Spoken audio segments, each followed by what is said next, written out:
अंग्रेजी मेला चैनल में आप सबका स्वागत है। Let us learn English. आज पढ़ेंगे हम लोग present indefinite tense. Present indefinite tense का पहचान होता है कि वाक्य के क्रिया के अंत में ता है, ती है, ते है इत्यादि शब्द आता है। और बनाने का जो नियम है वो सब्जेक्ट है, वर्ब है, ऑब्जेक्ट है। ये अफर्मेटिव सेंटेंस है, मतलब प्रेजेंट इंडेफिनिट का अफर्मेटिव सेंटेंस बनाने का जो नियम है, सब्जेक्ट है, वर्ब है और ऑब्जेक्ट है। सिंगुलर सब्जेक्ट के साथ क्रिया में यस और यस का प्रयोग करते हैं। एग्जाम्पल पर ध्यान दीजिए। गोपाल पढ़ता है, गोपाल रीड्स। ओके, क्योंकि गोपाल से एक वचन है इसलिए क्रिया में यस का प्रयोग किया गया है।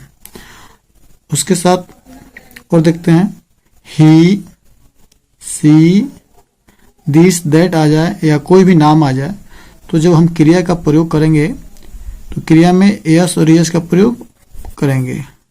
ओके, अगर यहीं पे यू आ गया, वी है, दिस है, दोज है, दे है या कोई अन्य प्लूरल सब्जेक्ट है तो प्लूरल सब्जेक्ट के साथ क्रिया में यस और यस का प्रयोग नहीं करते हैं। ये जो क्रिया है इसमें यस और यस का प्रयोग नहीं करेंगे। जैसे कि तुम बोलते हो तो यू स्पीक हो गया, हम लोग बोलते हैं वी स्पीक हो गया, दिस ये सभी बोलते हैं दिस स्पीक हो गया। यहाँ पे क्रिया में यस और यस का प्रयोग नहीं होगा। बात करते हैं निगेटिव, और इसको बनाने का जो नियम है वो सब्जेक्ट डू या डज लगता है, प्लस नॉट लगता है, प्लस वर्ब लगता है, प्लस ऑब्जेक्ट लगता है। जैसे एग्जांपल, रमेश नहीं पढ़ता है तो रमेश डज नॉट रीड। ये क्या हो गया? ये सब्जेक्ट हो गया और ये सिंगुलर इसके साथ डज लगेगा, डज लग गया। और नॉट नियम के अनुसार नॉट हो गया और verb. Okay, Ramesh does not read, ये वर्ब। क्लियर?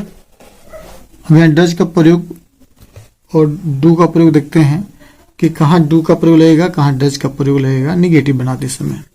तो अगर सिंगुलर सब्जेक्ट होंगे, क्या सिंगुलर सब्जेक्ट के साथ डज का प्रयोग होगा और प्लूरल सब्जेक्ट के साथ डू का प्रयोग होगा। ओके, थोड़ा सा और क्लियर आपको समझा दूं, यहां ध्यान दीजिए।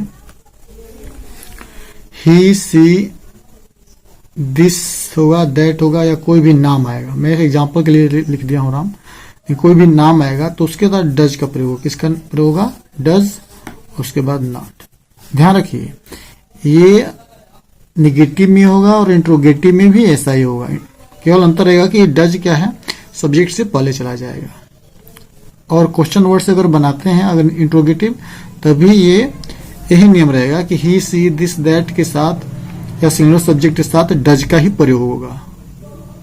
ओके, तो इन सब के साथ डज का प्रयोग हो गया और नॉट लगाना है तो निगेटिव हो जाएगा नॉट। वह नहीं खाता है तो ही सिंगुलर है, इसके साथ डज लगेगा, उसके बाद not it, he does not it. अब यहां आ गया यू, यू, वी, दिस, दोस्त, दे या कोई भी प्लूरल सब्जेक्ट आ जाए तो इसके साथ डू नॉट का प्रयोग करते हैं। ध्यान रखिएगा, ये बहुत महत्वपूर्ण क्वेश्चन है। अगर यू, वी, दिस, दोस्त, दे या प्लूरल सब्जेक्ट अगर लग गया तो इसके साथ डू नॉट का प्रयोग करते हैं। ये नियम इंट्रोगेटिव और इंट्रोगेटिव प्लस नेगेटिव में भी यही रहेगा कि इन सब के साथ डू का प्रयोग होगा और उन सब के साथ डज का प्रयोग, यानी कि सिंगुलर के साथ डज का और प्लूरल के साथ डू का प्रयोग होगा। एग्जाम्पल देखते हैं, तुम नहीं जानते हो तो देखो यहाँ यू आया है तो यू के साथ हम यहाँ डज का प्रयोग नहीं करेंगे, डू का प्रयोग करेंगे। तो यू डू नॉट गो, तुम नहीं जाते हो। ओके, इंट्रोगेटिव देखते हैं। इंट्रोगेटिव में क्या होता है कि वाक्य क्या से शुरू होता है। इसको बनाने का जो रियल रूल होता है वो इस प्रकार है। डू, डज, उसके बाद सब्जेक्ट आएगा, वर्ब आएगा, उसके बाद ऑब्जेक्ट आएगा। ओके, ये डू डज सब्जेक्ट अनुसार डू आएगा या डज आएगा, उसके बाद सब्जेक्ट हो गया, उसके बाद प्लस फिर वर्ब आएगा, वर्ब के बाद ऑब्जेक्ट होगा तो आएगा। ओके, क्या तुम जानते हो, क्या तुम जानते हो, तो यू के साथ क्या है, डू का प्रयोग होगा, डज का प्रयोग नहीं हो पाएगा क्योंकि आपको अभी मैं बताया। तो डू यू नो, क्या तुम जानते हो।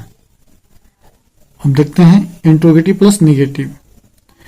इसमें क्या होता है कि वाक्य में प्रश्न भी होता है और ना भी होता है, इसलिए इसको इंट्रोगेटिव प्लस निगेटिव समझने के लिए लिख दिया गया है।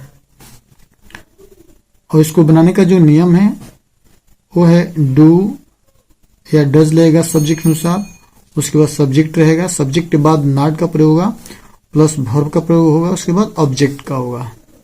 एग्जाम्पल, क्या तुम नहीं जानते हो, तो डू यू नॉट नो, क्या तुम नहीं जानते हो, तो पहले क्या लग गया, तो सब्जेक्ट क्या है, तुम, तो यहाँ डू लगेगा, तो यहाँ डू हो गया सब्जेक्ट रूल के अनुसार। उसके बाद क्या है, ये सब्जेक्ट है, यहाँ सब्जेक्ट लग गया, सब्जेक्ट के बाद क्या है, नॉट है, तो यहाँ नॉट लग गया। उसके बाद ये क्या है, वर्ब है, इसमें वर्ब लग गया। क्लियर। अब देखते हैं डबल इंट्रोगेटिव। डबल इंट्रोगेटिव क्या है कि वाक्य में कहीं ना कहीं WH आता है। WH का मतलब what, where, when, why, whom, ये जितने भी 9 क्वेश्चन वर्ड्स होते हैं उसको हम WH कहते हैं। और इसको आप बनाने का जो नियम है वो है WH वर्ड प्लस डू या डज रहेगा सब्जेक्ट अनुसार, उसके बाद सब्जेक्ट रहेगा, फिर वर्ब रहेगा और ऑब्जेक्ट रहेगा। एग्जाम्पल देखते हैं, तुम क्यों जानते हो, तुम क्यों जानते हो, वाई डू यू नो, तो वाई WH हो गया, इसमें वाई है, क्यों। उसके बाद सब्जेक्ट के अनुसार, सब्जेक्ट इसमें यू है तो यहाँ डू रहेगा, तो यहाँ डू हो गया। उसके साथ सब्जेक्ट लगेगा तो ये सब्जेक्ट हो गया।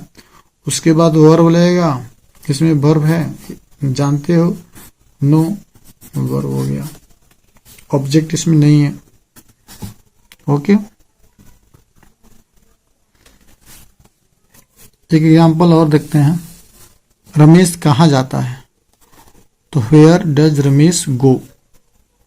अब वेयर इसमें WH हो गया, डज लग गया रमेश का सब्जेक्ट अनुसार क्योंकि ये सिंगुलर है। उसके बाद सब्जेक्ट ये हो गया रमेश और गो वर्ब।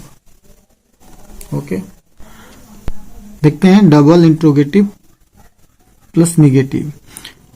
वाक्य में कहीं ना कहीं WH वर्ड आता है और वाक्य के बीच में नहीं भी आता है, इसलिए इसको डबल इंट्रोगेटिव प्लस निगेटिव बोला गया है, मतलब समझने के लिए।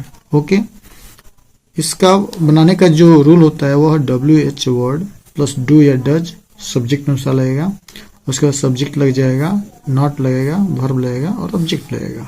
ओके, एग्जाम्पल, तुम क्यों नहीं जानते, वह क्यों नहीं समझता है, वह क्यों नहीं कमाता है, तुम्हारा भाई क्यों नहीं पढ़ने जाता है, तुम उसे क्यों नहीं समझाते हो। इस प्रकार का जो सेंटेंस होता है उसको बनाने के लिए इस नियम का प्रयोग किया जाता है। ओके, जैसे तुम क्यों नहीं जानते हो, तो वाई हो गया WH, उसके बाद डू हो गया सब्जेक्ट अनुसार क्योंकि सब्जेक्ट यू है तो यू के साथ डू का प्रयोग होगा, सब्जेक्ट हो गया। उसके बाद ये क्या है, नॉट, नॉट लग गया, उसके बाद वर्ब नो। Okay, clear.